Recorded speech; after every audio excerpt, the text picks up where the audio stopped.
بسم الله الرحمن الرحيم. يا أيها الذين آمنوا لا تتخذوا عدوي وعدوكم أولياء تلقون إليهم بالمودة وقد كفروا بما جاءكم من الحق يخرجون الرسول وإياكم أن تؤمنوا بالله ربكم إن كنتم خرجتم جهادا في سبيلي وابتغاء مرضاتي تسرون إليهم بالمودة وأنا أعلم بما أخفيتم وما أعلنتم ومن يفعله منكم فقد ضل سواء السبيل. إن يثقفوكم يكونوا لكم أعداء ويبسطوا إليكم أيديهم وألسنتهم بالسوء وودوا لو تكفرون.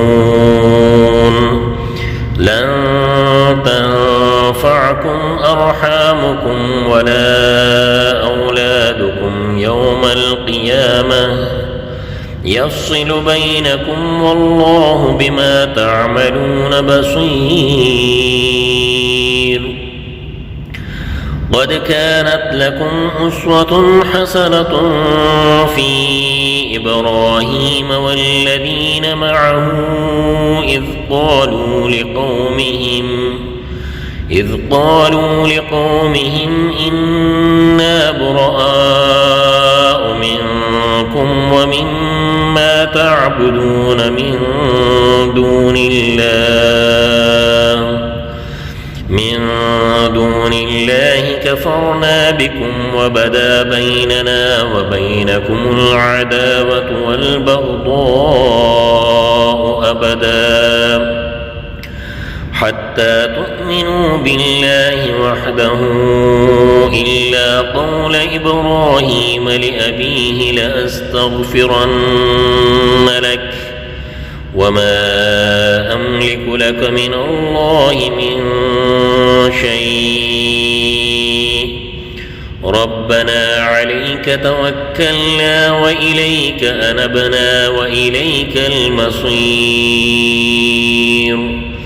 ربنا لا تجعلنا فتنة للذين كفروا واغفر لنا ربنا إنك أنت العزيز الحكيم.